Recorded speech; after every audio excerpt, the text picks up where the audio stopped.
सबसे पहले जो सुप्रीम कोर्ट ने कहा, हाँ। मैं उसको ही दोहरा देता हूं। उनका ही ये स्टेटमेंट है कि किसी भी विद्यार्थी के साथ अन्याय ना हो, और जो नीट की बात कर रहे हैं, हाँ। उस पे भी विचार तब होगा जब पूरी तरीके से पता चले कि कहां गड़बड़ियां हुई हैं। हाँ जी। तो ये एक पहलू है।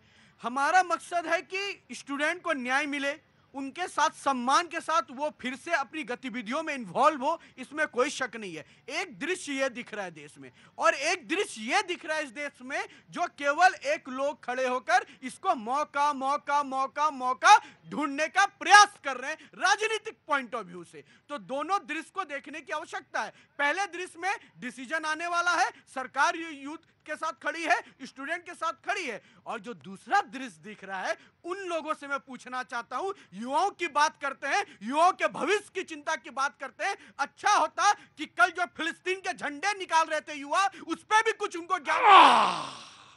एक तरफ से शुरू किया, दूसरे तक लेकर दूसरे सिरे तक। कहां से आना हुआ भैया आपका? दिल्ली से ही है सर। दिल्ली से। क्या नाम है? अजय। अजय जी क्या काम करते हैं आप? सर मैं नेटवर्किंग लाइन में हूँ। नेटवर्किंग तो सबसे बड़ी इंपॉर्टेंट चीज है। नेटवर्किंग का ही ये मामला अगर सेट हो जाए मामला, तो फिर सारा काम जिंदगी सेट है बिल्कुल एकदम। सब नेटवर्किंग ही नहीं हो पा रही है, यही सबसे मुश्किल में फंसी हुई चीज है। क्या नाम है आपका? सर अजय। अजय जी कुछ बोलना चाहते हैं? सर बोलना क्या चाहते हैं, मुद्दे तो बहुत हैं, मगर ये जो मुद्दे उछालते हैं विपक्ष वाले और बीजेपी वाले, ये फोकस तो उस चीज़ पे करते ही नहीं है जो ज़रूरत है लोगों को। जरूरत क्या है सबसे ज्यादा? दिल्ली के अंदर मैं बोल रहा हूँ, दिल्ली के अंदर इतना बुरा हाल है ना, जो कच्चियाँ कॉलोनी है, टूटती है बनती है, टूटती है बनती है, और फिर वही उसी कच्ची कॉलोनियां हाँ, दिल्ली के उसी अंदर, गंदगी में लोग बाग जी रहे हैं, उसके ऊपर कोई फोकस ही नहीं करता। उसके ऊपर कोई फोकस नहीं है। जी बाबूजी कहां से आना हुआ? दिल्ली से हैं सर। दिल्ली से। क्या नाम है सर? मोहित सर। मोहित जी क्या काम करते हैं? टीचर हैं सर। टीचर हैं। अरे वाह वाह सर, सारी पीढ़ी तो आप ही के हवाले है। लेकिन ये बात कहीं ना कहना कि सारी पीढ़ी आपके हवाले और मैं आग मूंद कर सो जाऊं, ये तो बड़ी दोहरी बात हुई। टीचर और पेरेंट्स जब गठबंधन बनता है, तभी भविष्य जो है संवरता है। वह कहते हैं कि टीचर जाओ भाई, हमने पढ़ने भेजा था, आपने बच्चे को ठीक से नहीं पढ़ाया।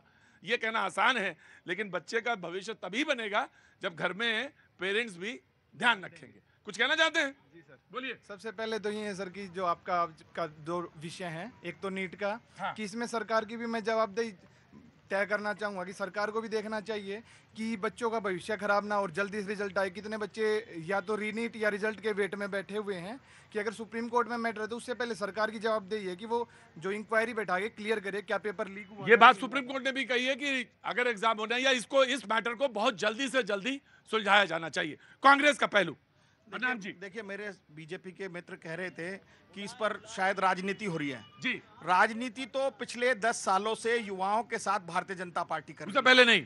और ये देखिए नीट अकेला एग्जाम नहीं है, अब तो हर कोई एग्जाम ऐसा हो गया जो लीक हो रहा है, चाहे नीट का एग्जाम हो, चाहे नेट का एग्जाम हो, चाहे रेलवे भर्ती का एग्जाम हो, और अब तो यूपीएससी में भी इतने बड़े घोटाले हो रहे हैं जो कि देश का सर्वोच्च एग्जाम है। अभी रेखा खेड़कर के मामले में आपने देखा किस तरीके से फर्जी सर्टिफिकेट दिया है, और ऐसे मामले उजागर हो रहे हैं। संसद में विपक्ष को नीट पर जब हम चर्चा की बात कर रहे हैं तो हमें चर्चा नहीं करने दिए जा रहा, बाहर अगर हम बात रखते हैं तो इसे हम राजनीति करार दिया जा रहा है। जितने लोग इसमें लगभग तो एक काम करिए ना, संसद में बैठिए। संसद में तो बैठेंगे ना, तो बाहर क्या आते थे, वॉकआउट क्यों करते? ना संसद में हम लड़ाई लड़ रहे हैं और संसद के बाहर भी लड़ाई लड़ेंगे, क्योंकि ये देश के युवाओं की लड़ाई है। और 65% युवा जो है इस वक्त देश में बेरोजगार है।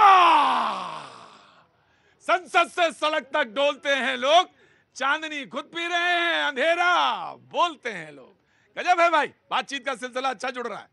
युवा बेरोजगार कितने हैं वो देश को ही पता है। एक युवा बेरोजगार था, उसे हल्की फुल्की नौकरी अभी मिली है विपक्ष में बैठने की। व्यक्तिगत करूंगा सर, व्यक्तिगत बात करेंगे तो व्यक्तिगत ही करूंगा। और उस महान युवा जो अब युवा के लायक भी नहीं फिर भी युवा, बताओ दिल से युवा वो कितने साल भी रहे। लेकिन मैं इनकी बात पे आता हूँ, इन्होंने कहा बहुत सारे पेपर लीक हो रहे हैं। बेशक मैं बता रहा हूँ कि सबसे रुकिए जी भैया जी, मैं आपको बता रहा हूं, जिन्होंने कहा कि यहाँ लीक हो रहे वहां लीक हो रहे, बेशक पेपर लीक झारखंड में भी हो रहे, प्रशासनिक पेपर लीक राजस्थान में भी हुए। वहां तो युवाओं के साथ तो आपने खड़ा नहीं हुआ, वहां तो आवाज नहीं उठाई। इसलिए सेलेक्टिव जब आंदोलन करते हैं ना, तो आप जैसे लोग आंदोलन जीवी कहलाते हैं। और जी भाई साहब, नहीं कोई बात नहीं, आपको जवाब, सारे लोगों का जवाब नहीं, आप अपनी जवाब दीजिए। अपनी जवाब में ही दे रहा हूँ। हाँ। कुछ होते हैं जनता और कुछ होते हैं एजेंडा। तो एजेंडा वाले का जवाब पता है, जनता का सवाल खराब नहीं करूंगा। एजेंडा लेकर आए हो तो मुंह तोड़ जवाब।